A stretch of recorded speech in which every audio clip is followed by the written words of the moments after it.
여호수아 14장입니다. 요단 동편 땅의 분배에 이어 가나안 본토인 요단 서편 땅을 분배하기 위한 준비가 다음 본격적으로 땅을 분배하는 과정을 다루고 있는데요. 가나안을 정복할 때는 이스라엘 12지파가 모두 수고했지만 땅을 분배할 때는 제비뽑기라는 방식에 의해 전적으로 하나님의 주권에 따라 공평하게 행하여졌다고 합니다. 이와 같이 수고에 대한 보상이 전적으로 하나님의 주권에 의해 결정되는 것은 사람들이 상급을 받으려고 선을 행치 않고 오직 하나님의 나라와 그의 의를 위해 온전히 충성하도록 하기 위함이었습니다. 이사야 64장에도 나오고 마태복음 6장에도 나오고 고린도전서 4장에도 나옵니다. 또한 하나님께서는 자신의 약속하신 보상과 축복을 반드시 허락함으로써 전적으로 자신을 신뢰케 하신다고 민수기 23장 요단 서편 땅 분배 방법은 1절에서 5절에 기록되어져 있습니다. 여기에서 서론격으로 땅 분배 책임자와 땅 분배 방법에 관해서 언급하고 있죠. 땅 분배 책임자는 1절에 나오는데 가나안 땅 분배는 제사장 엘르아살과 눈의 아들 여호수아와 이스라엘 자손의 각 지파 우두머리가 맡았다고 합니다. 제사장 엘리아살은 종교적인 지도자, 여호수아는 정치적인 지휘관, 각자 우두머리는 공동체의 대표자를 각기 나타내고 있는데요. 지금 절대 권력을 가지고 있는 여호수아는 자신의 생각이나 뜻으로 얼마든지 땅을 독단적으로 결정할 수 있었지만 제사장과 백성의 대표자가 입회한 가운데서 공평하게 땅을 분배했다고 기록되어져 있습니다. 땅 분배 방법은 제비뽑기 방법이 사용되었고 당시 이방인들 사이에도 제비뽑기 방법이 성행했다고 하지만 그것은 모든 것을 제수나 운명에 맡기는 일종의 숙명적인 도박 행위였죠. 그러나 여기에서 제비뽑기를 한 것은 은총의 원리에 근거하여 모든 것을 하나님의 뜻과 절대 주권에 맡기는 것을 의미한다고 합니다. 그들이 가나안을 정복할 때 하나님의 뜻을 쫓았듯이 그 분배 과정에 있어서도 하나님의 뜻을 쫓을 것이었습니다. 특히 제비뽑기 방법을 택한 것은 하나님께서 그 지파의 특성이나 전반적인 성격을 띠고 고려해 정해주는 것임을 깨닫고 땅의 크기나 비옥함의 여부에 관계없이 하나님의 뜻에 의한 것으로 알고 순종하도록 하기 위함이라고 잠언 16장 33절에 나오고 있습니다. 제비뽑기는 신약에 와서 제자를 보충할 때 사용되었는데 그 외에는 공식적으로 사용되지 않았습니다. 사도행전 1장 26절에 보면 나와 있습니다. 여기에서 한 가지 유익한 것은 제비뽑기가 곧 성경적인 방법이라고 단정할 수 없다는 사실입니다. 만약 그것이 하나님의 뜻을 묻는 최선의 방법이었다면 성경에 그렇게 하도록 지시되었을 것입니다. 하나님께서는 교회의 결의나 투표를 통해서는 얼마든지 자신의 뜻을 나타낼 수 있습니다. 제비뽑기에 지나치게 의존하다 보면 운명론적인 사고방식에 빠져들 수도 있고 또 자신의 뜻을 하나님의 뜻으로 착각하는 어리석음을 범할 수도 있습니다. 제비뽑기를 가열한 선거 풍토나 금전적인 거래를 막기 위해 사용한다면 그 근본적인 원인부터 해결해야 하는 것이 바람직한 것이라고 기록되어져 있습니다. 땅 분배받은 지파는 루벤과 갓 므낫세 지파 한 지파는 이미 요단 동쪽에서 땅을 분배받았으므로 제외되었고 요셉 자손은 므낫세 에브라임 지파로 나누어졌으며 13지파가 되지만 레위 지파가 빠짐으로 땅은 결국 9지파 반, 즉 므낫세 지파에게 분배되었습니다.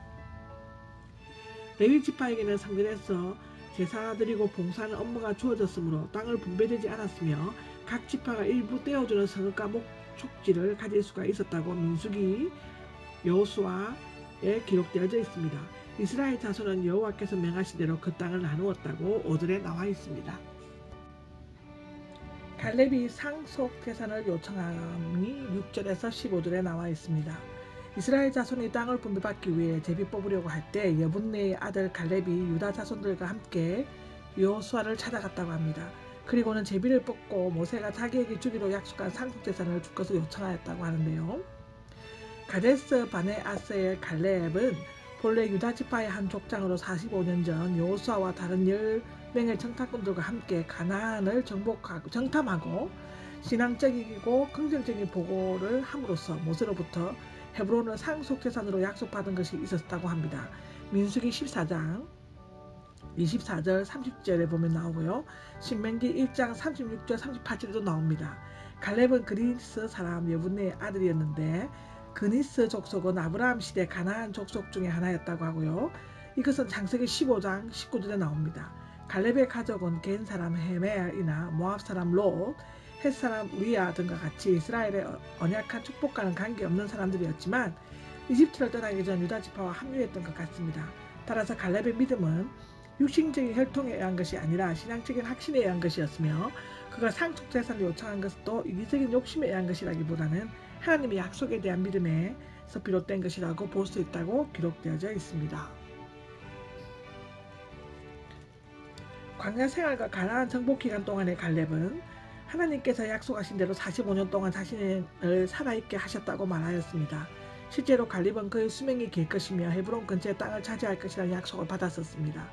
이 약속을 믿었기에 그는 45년이라는 오랜 기간 동안 고된 광야 생활과 살벌한 가나안 정복 시대를 견딜 수 있었던 것이었습니다. 여호와께서 모세를 통해 갈렙에게 가나안 땅을 약속하실 때는 갈렙의 나이가 40세였습니다. 그로부터 38년을 광야에서 보낸 후 요단강을 건넜을 때는 그는 나이 78세였다고 합니다. 지금 가나안 전쟁이 끝나고 땅을 분배하는 때가 85세임을 감안하면 요단강을 건널 때부터 땅 분배까지는 7년 동안이었음을 추론할 수 있습니다. 그렇지만 그는 여전히 강건하였고 40대와 같았다고 11절에 기록되어져 있죠. 헤브론에서의 갈렙이 달라고 한 헤브론은 10명의 정탐꾼들이 두려워했던 아낙 자손들이 사는 산악지대였습니다. 민수기 13장 22절에 나오죠.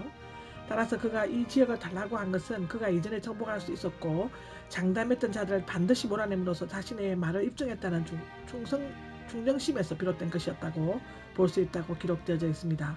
그는 자신이 늙고 약하고 아낙 자손은 강하고 그 성읍은 견고하지만 여호와께서 나와 함께 하신다는 임마누엘은 그들을 쫓아낼 수 있다고 말했습니다.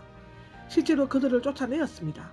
갈렙의 요청에 대한 여호수아는 축복하고 그가 요구하는 것에 그에게 상속 재산을 주었습니다. 13절에 기록되어 있죠. 헤브론의 이름은 기럇 아르바, 아르바의 성읍이라는 뜻이고요. 사라가 묻힌 막벨라 굴 근처에 있었다고 합니다. 아르바는 아낙 자손의 조상이자 이 족속의 가장 위대한 사람이었습니다. 가나안 땅이 완전히 정복되지 않았지만 그 땅에서 이스라엘을 대적하려는 가나안 족속의 힘을 크게 약화되었고 평온한 상태가 지속되었다고 15절에 기록하고 있습니다. 아멘.